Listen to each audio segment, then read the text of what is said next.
બનાસકાંઠામાં સૌથી સફળ સ્વદેશી મેળાનું આયોજન ધાનેરા ખાતે થતા દરેક સ્ટોલ દીઠ મહિલાઓ એવરેજ 30 થી 40 હજારનો બિઝનેસ કરીને સાચા અર્થમાં સ્વનિર્ભર ભારત તરફની પહેલ કરી છે। નગરપાલિકા તરફથી અમને મેળો મળ્યો છે। મેળામાં બહુ જ વેપાર થાય છે। મને પણ ટોલ મળ્યો છે ગાડી નગરપાલિકા તરફથી ખૂબ મજા આવી ગઈ છે। અમને નિર્ણય મેળામાં પણ સપોર્ટ છે અમને ને મારો પણ સારો વેપાર થઈ રહ્યો છે। અમને આવું પ્લેટફોર્મ મળતું નથી। આ પહેલી વખત અમને આવું પ્લેટફોર્મ મળ્યું છે અને મેં સારી એવી કમાણી કરી છે। અહીંયા એનાથી બી વિશેષ એ છે કે મારી પાસે જે છોકરીઓ શીખવા આવે છે એ લોકોને જે લોકોને હું કામ આપું છું એ લોકોને પણ કામ મળ્યું છે અને એના ગુજરાત અને કેન્દ્ર સરકાર મહિલા સશક્તિ અને વોકલ ફોર લોકલ ચીજવસ્તુઓ પર અનેક પ્લેટફોર્મ તૈયાર કરી રહ્યું છે, જે અંતર્ગત સ્વદેશી મેળાનું આયોજન થઈ રહ્યું છે, જેમાં બનાસકાંઠાના તમામ કેન્દ્રો કરતાં ધાનેરા નગરપાલિકા આયોજિત મેળાને વિશેષ સફળતા મળી છે। ધાનેરાના લાલચોક ખાતે સ્વદેશી મેળામાં અંદાજે 36 જેટલા સ્ટોલ છે, જેમાં 30 સ્ટોલ મહિલાઓ દ્વારા ચલાવવામાં આવી રહ્યા છે। અલગ અલગ સ્ટોલની અલગ અલગ વેરાયટી જોવા મળતા ધાનેરા તાલુકાના એવરેજ 3 પ્રમાણમાં ખરીદી કરી રહ્યા છે। મેળામાં ખાખરા, અગરબત્તી, માટીકામની ચીજવસ્તુઓ, ઘર માટીની અનેક ચીજવસ્તુઓ, હાથ વણાટની ચીજવસ્તુઓની સાથે કચ્છી ભરતકામ, રબારી વર્કની બાંધણી, આયુર્વેદિક દવાઓ, નાસ્તાના સ્ટોલ સાથે હળવું સંગીત મેળામાં લોકોને ખેંચી રહ્યું છે। બનાસકાંઠાના તમામ મેળા પૈકી ધાનેરામાં યોજાયેલા સ્વદેશી મેળા સ્વનિર્ભર મહિલા માટે મોટું પ્લેટફોર્મ પૂરું પાડી રહ્યું છે, જે મહિલા સશક્તિકરણ અને વોકલ ફોર લોકલના પ્રયાસને પ્રોત્સાહન પૂરું પાડે છે। કાંઠાની અંદર થઈ રહ્યા છે। દરેકની અંદર અમારી કંપનીએ પાર્ટિસિપેટ કર્યો છે અને સ્વદેશીને આપણે સહકાર મળે, આગળ વધે એના માટે સરકારનો આ ખરેખર ખૂબ જ સારો પ્રયાસ છે અને જેટલા બી અમે મેળા કર્યા એમાં ધાનેરાની આખી અલગ જ રોનક છે। ધાનેરા નગરપાલિકા દ્વારા સ્વદેશી મેળો શોપિંગ ફેસ્ટિવલનું ભવ્યથી ભવ્ય આયોજન કરવામાં આવ્યું।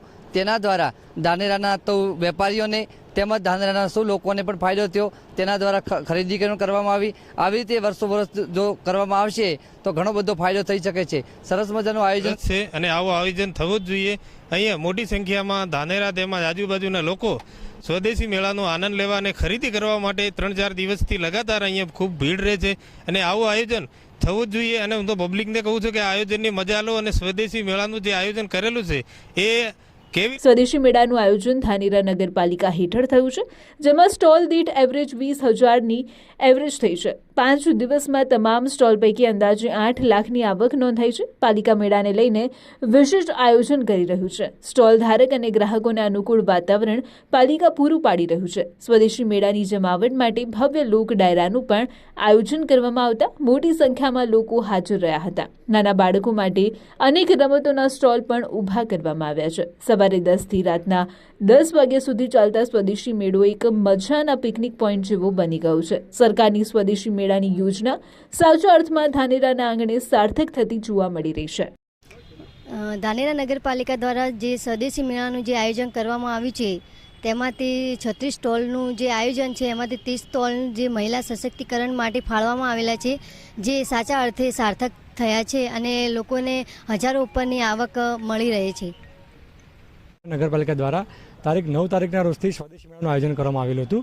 આજે મેળાનો 5મો દિવસ છે અને ક્યાંક ના ક્યાંક એવું લાગી રહ્યું છે કે ધાનેરાની જનતાએ આ સ્વદેશી મેળાને ખૂબ જ બહોળો પ્રતિસાદ આપેલો છે અને જો કદાચ તમને વાત કરું તો રોજના લગભગ 3-4 હજાર લોકો સ્ટોલની મુલાકાત લઈ રહ્યા છે। આ 5 દિવસમાં અંદાજે લગભગ 12 થી 15 હજાર લોકોએ સ્ટોલની મુલાકાત લીધી છે અને જે સ્થાનિક કારીગરો છે એમના જોડે પણ વાત કરતાં માલુમ પડ્યું કે લગભગ રોજનું 2.5-3 લાખનું કાઉન્ટર એ લોકોનું અત્યારે થઈ રહ્યું છે।